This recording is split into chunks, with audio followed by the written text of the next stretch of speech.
पहले से ही संयोग वियोग का चिंतन करते हुए अपने आप को समाधान सिद्ध कर सकते हैं, तो फिर दुख नहीं होगा।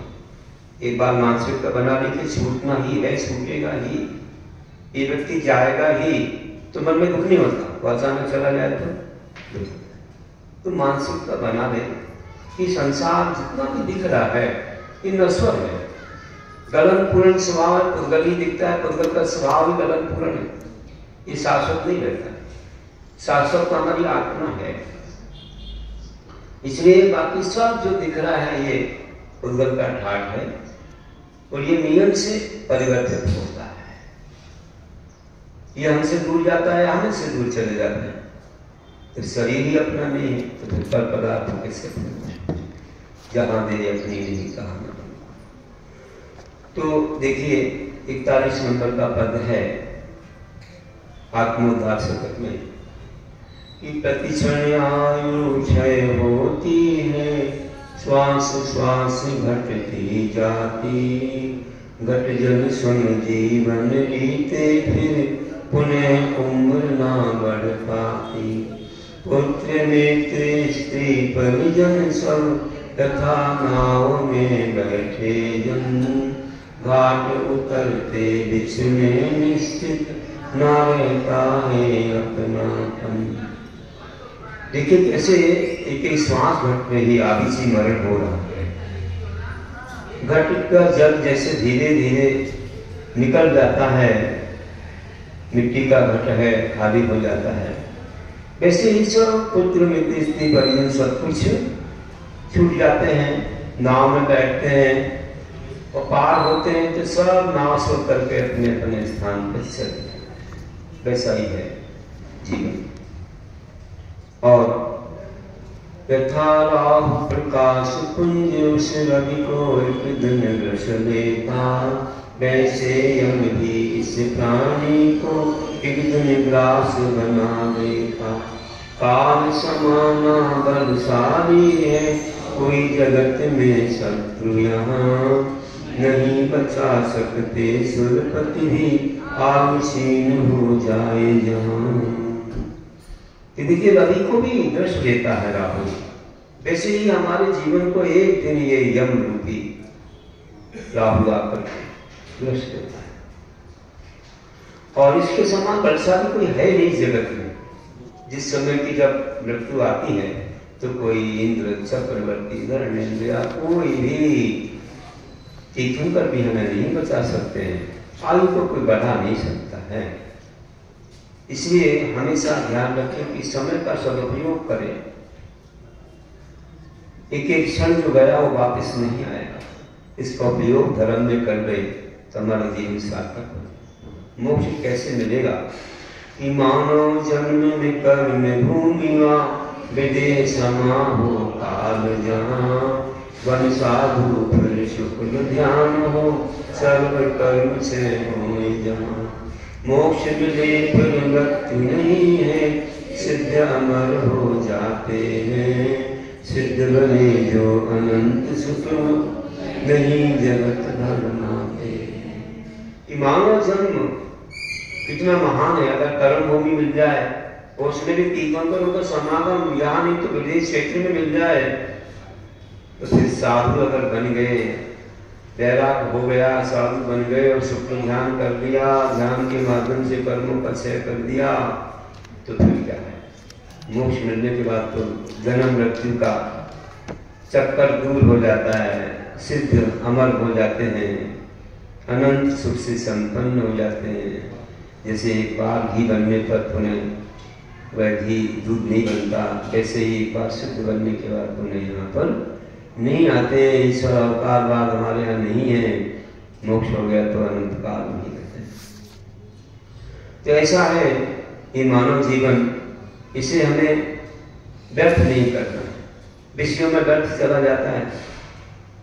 पंचेंद्रिय के विषय हैं, कोई पंचेंद्रिय के विषयों में रम करके कहते हैं कि बालपने में ज्ञान न रहो, तरुण समय तरुणीवत रहो, अर्घ न तक्षण बूढ़ा बनो, कैसे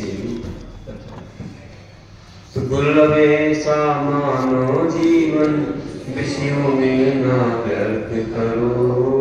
अग्नि समा उसे भोग में, प्रसन्नशील न भस्म करो। श्रृंगारों में आयु बढ़े ना, भोग नरक में ले जाते। गर्वशील नारी भी तो नरसम स्वर्ग में जाते। तो ऐसे दुर्लभ मानव जीवन को क्यों व्यर्थ होते हैं? आप अग्नि में घी डालोगे तो बस हो ही जाएगा। वैसे ही अपनी इतनी विशेष आयु और एक मानव जीवन हम क्यों विषय भोगों की अग्नि में जला रहे हैं? क्योंकि अगर हमने ध्यान नहीं दिया धर्म का, वो पाप बढ़ाते गए एक दिन बहुत बड़े पाप से नरक तो नहीं छूटने वाली, और थोड़ा धर्म कर लिया तो हम दुर्गति से बच सकते हैं, और महान व्रतों को धारण कर लिया तो हम उत्तम गति के द्वार खोल सकते हैं। एक स्त्री भी व्रतों का पालन करके आज स्वर्ग को पा सकती है, और स्त्री पर्याय का क्षय करके उन्हें मानव बन के वैभवमुक्ति को पा सकती है। मैनासुर जी का जीवन सब जानते हैं, कैसे महान अतिशय को पाया, आदि का बन के स्वर्ग गई आगे। नियम से वह शिवराजधानी मिलने वाली है। ये भक्ति का फल बहुत जल्दी हमें संसार की परंपरा का अंत करा देता है। दुख से पूजित है मानव जीवन। कोई तन मन धन के दुख हम देखते ही रहते हैं, शरीर के दुख हैं, कहीं और भी मन के धन के दुख लगे हुए हैं। इन दुखों से हम कैसे पार हो सकते हैं? किसी के दुख बाहर दिखते, किसी के अंदर में। कि मानो जीवन तन मन धन के दुख से पूरा गिरा हुआ, सहस्र लोगों का भी बात पित्त कप भरा हुआ। पाप करने लगा इसे नर, भ्रमण भवों का कल्पा क्यों। रहत चक्र शम 84, योनि लाख भटकता क्यों। तन का दुख है, ऊपर लोग दिख रहे, किसी के अंदर में है। मन का दुख है, जो मन में सोचते हैं नहीं हो पाता, सबके मन की बात नहीं हो पाती। किसी के घर के लोग, किसी के बाहर के लोग, किसी के और भी नहीं मानते हैं बात, और मन में जो लाते हैं उसकी पूर्ति असंभव ही है। प्राय तीर्थंकर भी नहीं कर पाए, क्योंकि उनने भी सोचा कि मारी चीज को भटक रहा है, लेकिन उसको नहीं ला पाए लाइन पर, क्योंकि सबके कर्म भिन्न है। नाना जीवा नाना कर्मा नाना होती। नाना मतलब अनेक प्रकार के जीव हैं, अनेक प्रकार के कर्म, अनेक प्रकार की उपलब्धियां हैं।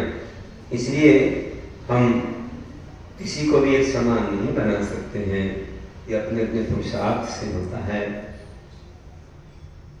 अनियत को फिर भी बदल दो, अब नियत को कौन बदलेगा?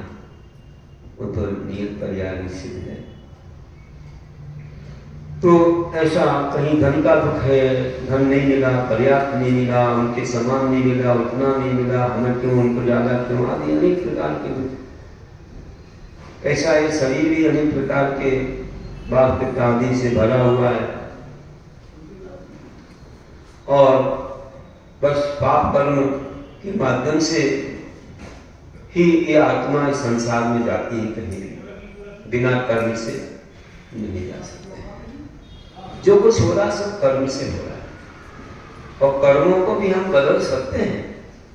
कर्मों को भी हम, सभी कर्मों को नहीं, लेकिन कुछ कर्मों को बदल सकते हैं। पाप पुण्य में बदल जाते हैं, संक्रमण हो जाता है, उत्कर्षण अपकर्षण हो जाता है। राजा श्रेणी 5 आदमी करती जाने वाला व्याधि बच भी गया, क्यों? सम्यक्त का प्रभाव। भगवान के समोषण में प्रश्न करने का, वाणी सुनने का, शायद सम्यक्त बनाने का प्रभाव है कि वह सत्संग पृथ्वी में नहीं गया। तो ध्यान रखिए, इस प्रकार के लाभ हो जाते हैं। तो ये चल रहा है ब्रह्मांड, जब तक कर्म रहेंगे तब तक दूसरे कर्म आते रहेंगे।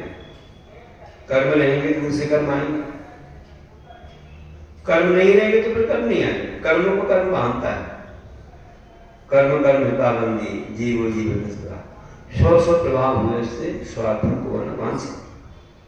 ईश्वर ने लिखा है कि अपने अपने स्वार्थ को सब चाहते हैं। कर्म है तो कर्मों को बांधते हैं। जीव अपना हित से आता है कि मैं कर्म से छूट जाऊं, मोक्ष पाऊं। जब कर्म अपना हित से आता है कि मैं कर्मों को मानूं, ये कल्पना है, चाहने की बात नहीं, लेकिन वो अपने आप प्रक्रिया चलती रहती। तो चुंबक कैसे चिपकती है, लोहा होती चिपक जाती है, वैसे ही पहले के कर्म तो और कर्म चिपक जाते हैं। ये चलता रहता है। और जैसे कि एक कटोरे में खटाई है तो आप दूध डालो, दही बन जाएगा। अच्छे से नहीं वो साफ करोगे तो जितना भी डालते जाओगे दही बनता ही जाएगा। तो एक बार कटोरे को साफ कर दोगे तो बस दही बनना बंद हो गया। एक बार आत्मा कर्मों से रहित हो जाए तो फिर नया कर्म नहीं बनेगा, निश्चित है। नहीं तो आरठ चक्र है कि घड़ियां पानी में भरती है, ऊपर खाली होती है, भरती खाली, एक साथ ना पूरी खाली हो पाती ना पूरी भरती, ऐसे ही। तो मानव जीवन तन मन धन के दुख से पूरी घिरा हुआ और सहस्र लोगों का भी ग्रह है, बाट व्यक्तियों का भरा हुआ। पाप कर्म में लगा इसे नर भ्रमण भवों का करता क्यों, रहट चक्र शम 84 योनि लाभ भटकता है। और संसार कैसा है, संसार को हम कैसे जाने, क्या है इसका लक्षण? तो जन्म होए तो उत्सव करता, मरण होए तो रोता है, पर चीजों को अपना करता आत्म संपदा होता है। अनंत बार का चक्र यही है, नया कभी ना कर पाया, वही पुराना नया जानकर पाया खोया दुख पाया। कि जन्म होता है तो बड़ा आनंदित होता है कि मुझे जन्म मिल गया। मरण तो रोता है क्योंकि पर से संपर्क छूट रहा है, इसलिए दुख होता है। ये क्यों छूट रहे हैं, मैं क्यों जा रहा हूँ, अब कब मिलेंगे, क्या होगा, मोह रहता है इसलिए। तो जिससे मोह निकलता नहीं, सब देखना से जाते तो कहते हैं तो छूटना ही था, मैं ही छोड़ रहा हूँ, चलो छोड़ देता हूँ, कोई चीज शाश्वत नहीं है। ये मोह तो कर्मों के बंध का कारण, हंसते हंसते जाता है, आहार त्याग कर देता है, परिजनों से मोह छोड़ देता है, सबसे क्षमा मांग लेता है। देखो कैसे जाता है वह, नमोकार पढ़ते हुए पंच नमस्कार मनास कलम तजे स्वरूप पूर्ण प्रश्न के साथ पंच नमस्कार पढ़ते हुए शरीर को छोड़े, ऐसा समन्वयक स्वामी होते हैं रत्नगण में। तो देख लो, तो पर चीजों को तो अपना कहता है, तो जो अपना है वो भूल जाता है, आत्म संपदा को खो देता है, अपने रत्नत्रय को धोकर चल जाता है। अनंत बार का चक्र ही अनंत बार से चल रहा है, एक बार नहीं, अनादिकाल से चल रहा है। अनादि संबंधित से आप बोलते ही है, ये कारण तेजस्वी अनादिकाल से लगा है। और नया कुछ भी नहीं है, जो दिख रहे हैं सब चीजें बार बार मिल चुकी है अनंत बार, और उसी को नया मानकर हमें भोगते रहे कि अभी ये नया है, कब मिलेगा कब मिलेगा, जिससे पहली बार मिला है ना। इतने बार तो स्वर्गों के महल पाए, रत्नों के राजा महाराजा बन चुके हैं, फिर कागज के रुपये में लड़ गए, तो ये हमारी अज्ञान था। कई बार मिल गया है, अनंत बार मिल छूट गया। तो बस पाया और खोया ये दुख लगा हुआ है। तो जन्म हो तो उत्सव करता, मरण हो तो रोता है, और परसीजों को अपना कहता आत्म संपदा होता है। अनंत बार का चक्र ही है, नया कभी ना रह पाया, और वही पुराना नया जान कर पाया खोया। बस मिला क्या नहीं आज तक, क्या नहीं मिला आज तक, धर्म नहीं मिला। अगर धर्म मिल गया होता, अगर भी हमें महाभारत मिल गए होते, मुनिधर्म मिल गया होता, तो हम अभी तक पार हो गए। बस वही नया है, तो बस उसे ही हमें अपनाना है, बाकी तो सब पुराना है। तो धर्म कहाँ है कैसा उसका स्वरूप समझ ना पाया है, नहीं अभी तक मिला अतः फिर भव में धर्म आया है। एक बार वह धर्म मिले बस रत्न का स्वाद मिले, आत्म संपदा संयम व्रत ये मिले मोक्ष का द्वार खुले। कैसे खुलेगा मोक्ष द्वार? कि ये धर्म कहाँ है, कहाँ मिलेगा धर्म? बाहर नहीं है, अपने अंदर ही है, अंदर खोजना है।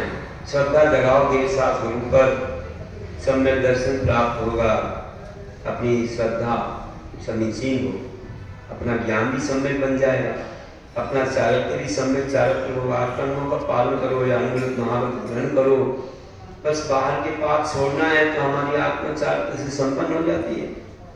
अपने अंदर में ही समझ रहा है, देखो धूल को हटाते जाओ तो रत्न चमकेंगे, अपने ही रत्नों को चमकाना है। गुरु को व्यवहार से आपको देते हैं रत्न कर, लेकिन निश्चय से देखा जाता है अपने अंदर है। गुरु को तुमको जगाते हैं, तुमको बताते हैं, मार्ग बताते हैं, समझाते हैं, करना तुमको ही, ढूंढना अपने अंदर ही है। बस पर वस्तु से मोह को हटाते जाओ, अंतर में ही सब मिल जाता है। तो कहाँ है, कैसा है उसका स्वरूप, कैसे है रत्नत्व है, सम्यक दर्शन, सम्यक ज्ञान, सम्यक चारित्र जो अपन ने समझे हैं उनका स्वरूप, सच्ची श्रद्धा, सच्चा ज्ञान, ऐसा महान चारित्र तो वह अभी तक मिला नहीं, इसलिए भगवान भटकते रहते। एक बार भी वह धर्म मिल जाए तो रत्नत्र का स्वाद मिले, फिर आत्म संपदा पर संयम से ये सब मिल गया तो सम्यक दर्शन, ज्ञान चार प्राणी मोक्ष मार्ग, ये मोक्ष मार्ग मिल गया, फिर तो मोक्ष का द्वार खोलना ही है। तो ये भव्य को ही मिलता है, अभव्य को नहीं। अभव्य कभी रत्नत्रय और मोक्ष को प्राप्त नहीं कर सकता है। तो भव्य वही होता है जो धर्म को अपनाता है, धर्म सुनने में आनंद होता है और धारण करता है, हमेशा संवेग भावना भाता है, विषम संवेग अनुकंपा अस्तित्व, ये उसके गुण हैं। वह थोड़े से किसी संदर्भ में एकदम आग बबूला नहीं होता, प्रसन्न गुण होता है, थोड़ा शांति से सर, हमेशा पापों से डरता है, तो संवेग है, या रत्नत्व में हर्ष होता है कि कब मिलेंगे मुझे, इसलिए संवेग। अनुकंपा जीवों पर दया करता है, भक्षा भक्ष का पूरा ज्ञान रहता है, उसे देखभाल के हर क्रिया को करता है, बड़ी करुणा रहती है, कोई जीव को हमारे से कष्ट न हो जाए, यहाँ तक मेरे वचनों से भी ना हो जाए, न मन से न वचन से न पाए, ऐसा रहता है वह अनुकंपा। और आस्तिक गुण आस्था जो आगम में कहा है, जो गुरुओं ने बताया, वो वैसा ही है, ऐसा ही इसी तरह है, अन्य नहीं, अन्य प्रकार नहीं है। तत्व नाम ने चांद था, कंपा सामो सम्मान संसार यही है, इसी प्रकार है, अन्य नहीं, अन्य प्रकार है। इससे लोहे के पानी की बूंद तलवार की घात अड़ी रहती है, वैसे ऐसा वह आस्तिक गुण वाला होता है। तो ऐसा होता है महान सम्यक दृष्टि जीव, उसी को रत्नत्रय का लाभ मिलता है। तो विचार करिए कि सम्यक दृष्टि भव्य होता है, जब उसको सांस सुनने का मौका मिलता है तो ऐसा हर्षित होता है कि अरे सांस जिनवानी मुझे सुनने को मिल रही है, वो किसी निस्वार्थी आत्मा से मिल जाए, तो विद्वान से, अगर गुरु से मिल जाए तो कहना ही क्या है, उनके जीवन में जो है वो हमें अपने अंदर अपने जीवन में पालन करते हमें सुना रहे हैं, तो कितना आनंद होता है, बहुत आनंद होता है, बहुत हर्ष होता है। पितर प्रति प्रीति चित्ते ने एक वार्ता मति सुता निश्चितम सब वेद भक्तियो भावी निर्वाण भाजनम, जो प्रीति चित्त से धर्म की बात को सुनता है तो निश्चित रूप से वो भव्य है, भावी निर्वाण भाजनम, आगे निर्वाण की प्राप्ति करेगा। और जिसको आनंद नहीं होता है धर्म को सुन करके, समझो कि कुछ गड़बड़ है, कुछ गड़बड़ है, चिकना गड़ा है, कुछ नहीं रहा है, उसे हो सकता अभव्य कोई मिथ्या दृष्टि भी हो सकती, लेकिन जो भक्त है उसे तो आनंद होता है, ऐसे जैसे अमृत पान कर रहा हूं मैं, अमृत पान कर रहा हूँ, इससे मुझे मिल रहा है ये धर्म गुरु की वाणी, प्रभु की वाणी जो आई हुई है वो प्रभु की वाणी गुरु से मिल रही है और दूसरा नहीं है। ये आपकी कल्याण करने वाली है। जन्म जरा वाली करणम है करणम सब दुखानम। ये जन्म जरा मृत्यु रूपी व्याधि को दूर करने वाली ऐसी जिन मयन मोक्षय गणम, ये जिन वचन रूपी औषधि है जो सब दुखों का क्षय करने वाली है, ऐसा आनंद रूप में कहा गया है। तो वह बड़े आनंद से इसको ग्रहण करता है, तो वह भव्य है। तो धर्म कहाँ है, कैसा, उसका स्वरूप समझना पाया है नहीं, अभी तक मिला, तो फिर भव में भरमाया है। एक बार वह धर्म मिले, बस रत्न का स्वाद मिले और आत्मसुन का संयम से या संयम वृत्ति मिले, मोक्ष का द्वार खुले, मोक्ष का द्वार भी खुल जाता है। तो बाकी चीजें तो बाबा नदियों छूटी हैं, इसलिए ये सब चीजें हमें कोई विशेष नहीं है। ये जो सहजता में पुण्य रहे तो मिलती चली जाती हैं, इनसे क्या मतलब है, लेकिन ये हमें रागदेश भी कराती, कर्मों का बंध भी कराती हैं और वियोग होने पर बहुत दुखी करती हैं। इसलिए संयोग तो दुख मने के वेगम तो सुनते जन्मने शरीर तटस्थी भाव सो परिवर्जनी हो, ये आसना निर्वत मातनी हो। हम विद्वती आचार्य कहते हैं कि संयोग अनेक प्रकार के दुखों को देने वाला, इसलिए मैं मन्नत झुनकार से इसका त्याग करता हूँ। हमने अनंतवारी पाया है, त्याग करता हूँ। इसलिए विचार करो कि कई जन्मों में माता पिता व भ्रात मित्र ने साथ करा, जब तक सुख धन रहा पास में उन सब में बस लिया मजा। भीगी पड़ती डाल पत्तियां पंछी वे उड़ जाते हैं, दुख आने पर सभी भूलते नहीं पास में आते हैं। कई जन्मों से माता पिता भैया मित्र सब लोगों ने अपना अपना कहा, फिर छोड़ के चले गए। उनको रुको, अरे हमें अपना सुख देखना, हमें काम है, हमें ये है, हमें वो है, कोई किसी पर ध्यान नहीं देता है। कई बार तो इतने दूर चले जाते हैं कि तुम चले गए तो कहते करो स्वाहा, टिकट नहीं मिल रहा है, हेलो हेलो टाटा, उनकी परिस्थिति है। तो जब तक सुख धन रहा पास में तो सबने मजा लिया, अरे भैया बड़ा धन है, वैभव अच्छे खाना पीना है, घूमने घामने की सब चीजें बहुत अच्छा है, सब बड़ा ठाट है, रोज पकवान खाने को मिल रहे हो। और जब नहीं है कुछ भी तो अरे वहां मत जाओ, नहीं मिलता, आनंद नहीं, मजा नहीं आता। जब ऊपरी देखते हैं, अंदर का स्नेह नहीं है, बाहरी भोगों के प्रति दान सा है, ऊपरी सुख को देख रहा है मानो, आत्मीयता नहीं है। ये रुखी सूखी भी मिलेगी तो भी हमारा है, हमें क्या करना, हमें तो आत्मा से नहीं, वो नहीं है, बाहरी आकर्षण बहुत। अब पीली पड़ जाती जब डालियां, लक्ष्य सूख गया तो पक्षी नहीं जाते बैठने, अरे भैया अच्छी हरी भरी फल फूल है तो सब जाते हैं, और नहीं तो भैया कुछ उड़ जाते हैं। ऐसे दुख आने पर सब भूल जाते हैं, कोई पास में नहीं आता, अरे भैया पैसा मंगाएगा, अरे भैया कोई सहायता को बोलेगा, अरे ऐसा ऐसा, तो कोई नहीं आएगा, तो ठाट रहे तो सब आएगा। ऐसे ही तो कई जन्मों में मात कतावा मित्र ने साथ बजा, और जब तक सुख जब रहा पास में उन सब ने बस लिया मजा। वो पीली पड़ती लाल पत्तियां पंछी वे उड़ जाते हैं, दुख आने पर सभी भूलते नहीं पास में। स्वार्थी संसार, इस संसार में सब स्वार्थी स्वार्थ भरा, तो स्वार्थ से संसार भरा है, अपने सुख को रोते हैं। दुख आता जब दूर भागते, कोई सगे ना होते हैं। रात मित्र सब बैरी बनते, कर सुख नाम बढ़ाने को, नहीं बुलाए समक्ष आते, दुख की आग बुझाने को। विचार करिए, स्वार्थ का संसार है, सब स्वार्थ का संसार है। कोई बस अपने सुख को रोते हैं।